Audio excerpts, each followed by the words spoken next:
पश्चिम बंगाल की मुख्यमंत्री ममता बनर्जी को उनके ही गढ़ भवानीपुर में करारी शिकस्त देने वाले शुभेंदु अधिकारी क्या अब नए सीएम बनने जा रहे हैं? शुभेंदु अधिकारी ने यह कारनामा पहली बार तो किया नहीं है। 2021 में भी उन्होंने नंदीग्राम में ममता को हराया था और अब 2026 में भी भवानीपुर में जाकर उन्होंने ममता को हरा दिया। लेकिन शुभेंदु सीएम बनेंगे नहीं या नहीं, ये तो फैसला बीजेपी आलाकमान करेगा। लेकिन उनके सीएम ना बनने के पीछे भी बहुत सारी वजह गिनाई जा रही हैं। जैसे कि कई बार कहा जाता है कि जिनका चर्चा में नाम ज्यादा होता है बीजेपी उन्हें सीएम नहीं बनाती। पिछले कई उदाहरण भी हैं। दिल्ली में जैसे परवेश वर्मा ने अरविंद केजरीवाल को हराया था, लेकिन वो सीएम तो बन नहीं पाए। तो ऐसी क्या और वजह हैं कि शुभेंदु सीएम नहीं भी बन सकते हैं, और क्या वजहें जो उनके पक्ष में जाती हुई दिख रही हैं कि वो सीएम बन सकते हैं? इस पर ही हम बात करेंगे। हमारे साथ केशव जी हैं। केशव जी, सबसे पहले तो आप संभावनाओं पर ही बताइए कि किन वजहों से वो सीएम बन सकते हैं।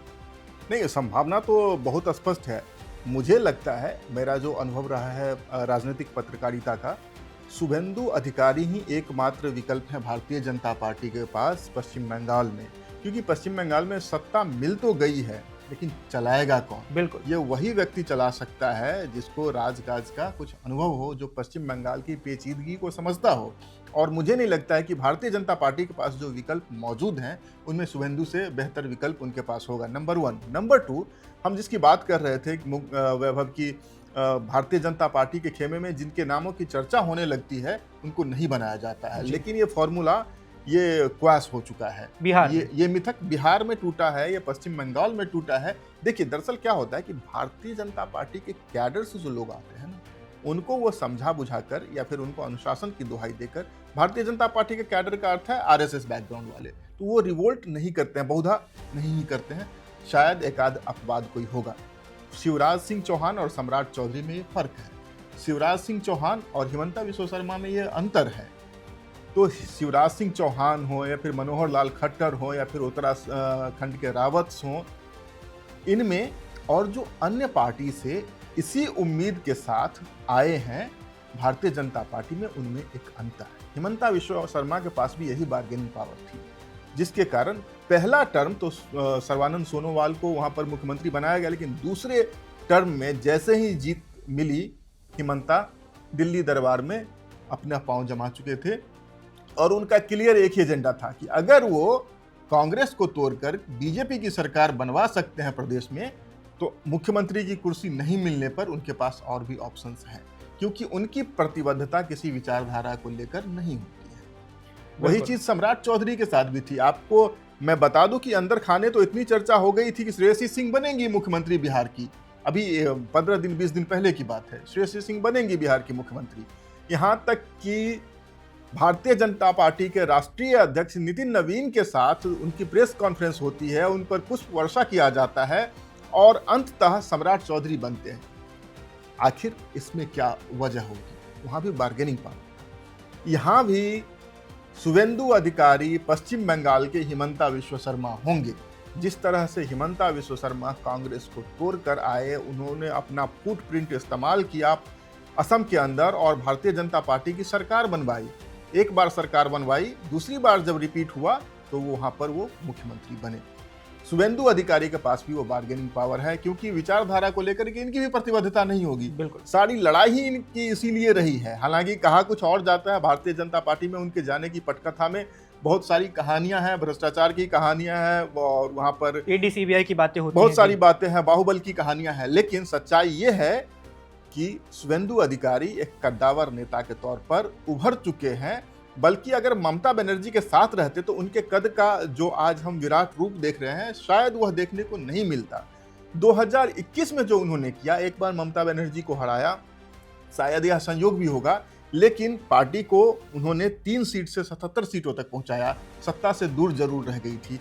इस बार जब ऐसा मौका आया है तो नंबर 1 तो कोई ऐसा कद्दावर व्यक्ति नहीं है, कोई ऐसा अनुभवी नेता नहीं है उनके पास पश्चिम बंगाल में, जो पश्चिम बंगाल की पेचीदगियों को समझे और तृणमूल के कैडर के साथ उसी भाषा में संवाद कर सके, तृणमूल के साथ उसी भाषा में संघर्ष कर सके जो वो जानते हैं।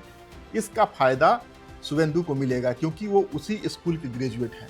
ये हमें समझना पड़ेगा। जो तृणमूल के दाव पेच हैं उससे शुभेंदु अधिकारी अच्छी तरह से परिचित हैं और उनको पहले भी राज्य सरकार में काम करने का अनुभव है। और रही बात विचारधारा के को लेकर उनकी कोई ऐसी प्रतिबद्धता नहीं है। तो अगर भारतीय जनता पार्टी इतना सारा जोखिम ले तो हो सकता है कि शुवेंदु के बदले किसी और को नामित करे, लेकिन मुझे नहीं लगता है कि पहली बार पश्चिम बंगाल में सत्ता मिली है और अपने अंतर्विरोधों के कारण भारतीय जनता पार्टी उसके रास्ते में कुछ कांटे उगाना चाहेगी। बिल्कुल, और आपने सही कहा कि पश्चिम बंगाल को हम बाकी राज्यों से तुलना नहीं कर सकते हैं। जैसे दिल्ली की मैं बात कर रहा था, दिल्ली बीजेपी का गढ़ पहले रहा है, लोकसभा में उसे लगातार जीत मिलती रही है और पहले सुषमा स्वराज और तमाम लोग मुख्यमंत्री रह चुके हैं। लेकिन जो नए नए गढ़ बने राज्य हैं, जैसे असम हो गया, पश्चिम बंगाल हो गया, यहाँ पर तो किसी ऐसे नेता को ही सीएम बनाना पड़ेगा जिसके पास खुद की मसल पावर हो। बिल्कुल, और नहीं वही वैचारिक प्रतिबद्धता वाली बात हो जाती है। जैसे मध्य प्रदेश में प्रचंड जीत के बाद भी आप शिवराज सिंह चौहान को वहां से निकाल ले जाते हैं, वहां पर किसी और व्यक्ति को, डॉक्टर मोहन यादव को सीएम बनाते हैं, क्योंकि शिवराज सिंह चौहान की वैचारिक प्रतिबद्धता है भारतीय जनता पार्टी के साथ, उनकी वैचारिक प्रतिबद्धता है आरएसएस के साथ, इसीलिए वो बगावत नहीं करते हैं। आप राजस्थान में चले जाएं, वहां पर पर्ची निकाल करके आप नाम की घोषणा करते हैं, जो भारतीय जनता पार्टी के कैडर से आते हैं वो आपके अनुशासन को समझते हैं। चाहे प्रवेश वर्मा की बात हो, दिल्ली में जाइंट किलर, और उससे पहले ही समझा जा रहा था जिस तरह से प्रवेश वर्मा फ्रंट फुट पे बैटिंग कर रहे थे और आगे बढ़कर नेतृत्व कर रहे थे प्रदेश में, तो समझा जा रहा था कि वो दिल्ली सीएम के नेचुरल चॉइस हैं। लेकिन वहाँ पर वही उनकी भी परंपरागत राजनीति रही है, उनकी वैचारिक प्रतिबद्धता है, उनका एक कमिटमेंट है बीजेपी को लेकर के, इसलिए वो शांत बैठते हैं। बीजेपी जो जिम्मेदारी देती है अनुशासित सिपाही की तरह उसको पूरा करते हैं। इसी तरह उत्तराखंड में जो 3 मुख्यमंत्री उन्होंने चेंज किए, वो सब भारतीय जनता पार्टी की पाठशाला से, आरएसएस की पाठशाला से पक के आए थे। इसीलिए उन्होंने जब वहाँ पर फेरबदल किया तो बीजेपी के अनुशासित सिपाहियों की तरह पूर्व मुख्यमंत्रियों ने व्यवहार किया। लेकिन यही चीज़ आप हेमंता के साथ नहीं कर सकते हैं। वो बीजेपी में आए जरूर हैं, वो आरएसएस से ज़्यादा आरएसएस आज की तारीख में लगते भले हैं जी, लेकिन उनका कमिटमेंट आपकी आइडियोलॉजी के लिए नहीं है।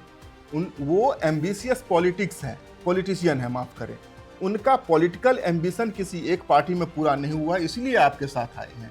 और अगर आपके साथ भी उनका पॉलिटिकल एम्बिशन पूरा नहीं होता है तो वो कोई और दरवाजा देखेंगे। यही बात सम्राट चौधरी के साथ भी थी। वो राष्ट्रीय जनता दल, जनता दल यूनाइटेड, HAM, उसके बाद भारतीय जनता पार्टी में आए हैं, तो वो अपने सफलता के मार्ग तलाश रहे हैं। जहां उन्हें सफलता का रास्ता मिलता है उस रास्ते पर वो आगे बढ़ते हैं। अगर बीजेपी उनका रोड ब्लॉक करेगी तो कोई और रास्ता तलाश लेंगे। वही चीज यहाँ पर शुवेंदु के साथ भी है। शुवेंदु अधिकारी भारतीय जनता पार्टी की पाठशाला से नहीं आए हैं, वो तृणमूल के ग्रेजुएट हैं, ये बात हमें समझना पड़ेगा। उनकी प्रतिबद्धता भारतीय जनता पार्टी की विचारधारा को लेकर नहीं है, तो आप उनकी जगह उनकी मेहनत के बल पर किसी और को प्रतिस्थापित करने की कोशिश करेंगे तो हाँ, वो जरूर आज न कल रिवोल्ट करेंगे। और मुझे नहीं लगता है कि भारतीय जनता पार्टी प्रथमे ग्रासे मक्षिकापातम करेगी, पहले निवाले में ही मक्खी नहीं गिराएगी जानबूझकर भारतीय जनता पार्टी। हालांकि भारतीय जनता पार्टी है, कुछ चौंकाने वाले फैसले लेती रही है और विकल्प हैं। जैसे अग्निमित्रा पॉल की बात करें, फायर ब्रांड नेता रही हैं और आज उनके इलाके आसनसोल में तृणमूल कांग्रेस के दफ्तर में छोटी मोटी घटना हुई है, शायद आगजनी वगैरह कुछ तोड़फोड़ हुआ है, वो भी एक फ्रंट रनर हैं। दिलीप घोष हैं, खड़गपुर से आते हैं और भारतीय जनता पार्टी की वैचारिकी से सामने रखते हैं, बल्कि आरएसएस की पाठशाला से हैं। और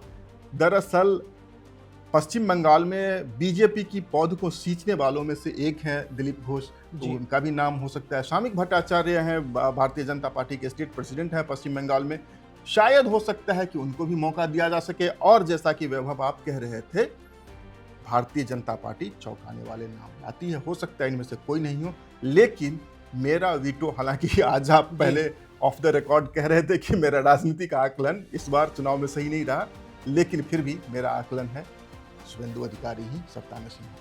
बिल्कुल, और उसकी कोई वजह नज़र नहीं आ रही। जैसे आपने कहा कि बीजेपी कोई रिस्क लेगी, और अगर शुवेंदु नहीं बनते हैं तो जैसा कि आपने बताया कि असम में 2016 से 2021 तक हेमंता सीएम नहीं बने थे, लेकिन वो सबसे ताकतवर मंत्री थे सरकार में। तो अगर शुवेंदु सीएम नहीं बनते हैं तब भी वो बहुत ताकतवर मंत्री बनेंगे। उनके पास बहुत सारे ऐसे विभाग होंगे जो बहुत ही भारी भरकम माने जाते हैं।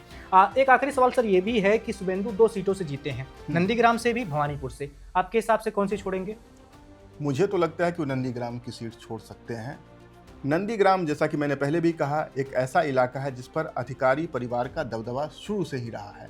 उनके पिता सांसद रहे हैं, उनके भाई विधायक रहे हैं, ये खुद विधायक रहे हैं, मंत्री रहे हैं। नंदीग्राम की सीट छोड़कर दोबारा किसी को भी जिताना उनके लिए बड़ा आसान होगा।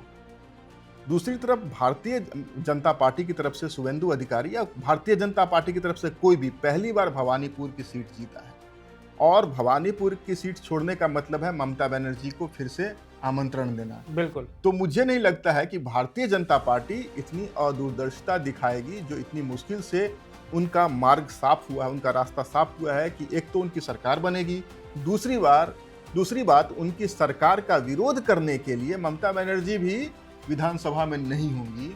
इससे अच्छा मौका और क्या हो सकता है। तो मुझे नहीं लगता है कि भारतीय जनता पार्टी ममता बनर्जी को आमंत्रित करेगी भवानीपुर सीट खाली करके, जहां से उनका जिताना दूसरे उम्मीदवार का थोड़ा मुश्किल होगा। नंदीग्राम मेरे ख्याल से अब तो इनकी सरकार भी है, सब कुछ है, तो वहां तो केक वॉक होगा, लेकिन भवानीपुर डिफिकल्ट हो सकता है, इसलिए भवानीपुर मेरे ख्याल से रिटेन करेंगे। बिल्कुल। और आने वाले दिनों में पश्चिम बंगाल में 2 उपचुनाव भी होंगे, जैसा कि एक सीट तो शुभेंदु खुद छोड़ेंगे और एक सीट छोड़नी पड़ेगी हुमायूं कबीर को। तो 2 उपचुनाव का सामना करना पड़ेगा पश्चिम बंगाल की जनता को।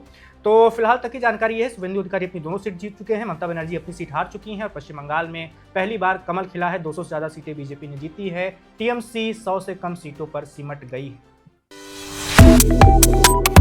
Subscribe to One India and never miss an update. Download the One India app now.